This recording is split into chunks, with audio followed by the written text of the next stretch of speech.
Finding the impact of dimensional change on volume is actually simpler than finding it on surface area.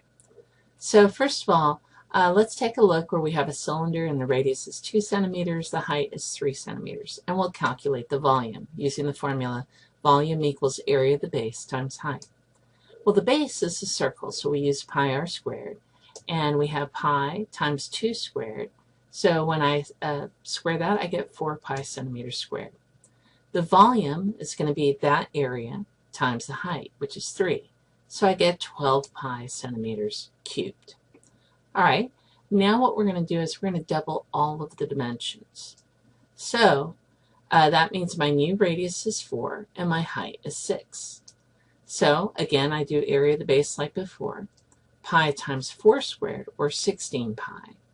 And then I find the volume. 16 pi is the area of the base. The height is now 6, and I get 96 pi centimeters cubed. Well, looking at that, how many times bigger is 96 than 12? It's 8 times bigger. Okay. Next one. We have the volume of a sphere, which is 4/3 pi r cubed. The radius is 10. We substitute in, and we get 4,000 pi over 3 inches cubed, which seems big and intimidating, but it's really not that bad. Okay, we're going to triple all the dimensions, the radius. So now my new radius is 30 inches. My new volume will be 4/3 pi r cubed, which is 4/3 times pi times 30 cubed. And I end up with 108,000 pi over 3. Also intimidating. Oh, but that's divisible by 3, so it's not so bad. It's 36,000 pi. Pretty big. All right.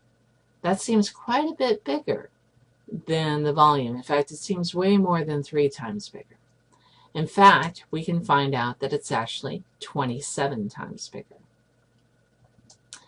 Now we're going to do a simple rectangular prism, and we have 5, 8, and 6 are the dimensions, and I have the volume is the area of the base times the height. Area of the base is pretty simple. It's 6 times 8, or 48. The volume is going to be that area times the height, which is 5. So I get 240. And since I didn't specify units, I'm saying cubic units. All right, now I'm going to double the height, triple the width, and leave the length unchanged. So my new dimensions are 10 by 8 by 18. Well, again, same formula. Now I'm going 8 times 18 for the base, so that's 144. Now I find the volume, which is 144 times 10, or 1440. So my new volume is 1440 units cubed. Well, how many times bigger is that? That's 6 times bigger. So let's take a look at what happened with the volume multiplier. When we doubled every dimension, we found you do 2 times 2 times 2, and you got 8 times bigger. When we tripled the radius, that's actually tripling all 3 dimensions. So that's 3 times 3 times 3, which is 27. When we doubled the height, tripled the width, and left the length unchanged, when you do unchanged, you can look at that as times 1. So it's 2 times 3 times 1, which is 6. So the new volume is just the product of the factors times the old volume. In this example, we're going to calculate the impact on the volume, and I'm not even going to give you the dimensions, so I'm just going to tell you the length is quadrupled, the width is cut in half, and the height is tripled. So there's my new prism. So I'm going to do times 4 for the length, times a half for the width, because that's cut in half, and times 3 for the height.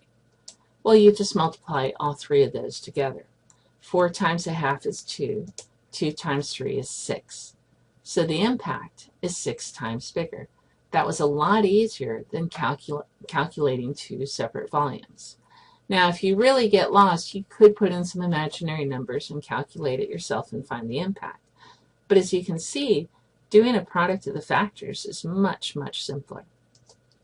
Okay, now we're going to calculate the impact on the volume of a cylinder when the radius is quintupled and the height is unchanged. So here's my first cylinder and my second cylinder. They both have the same height, but one has 5 times the radius of the other.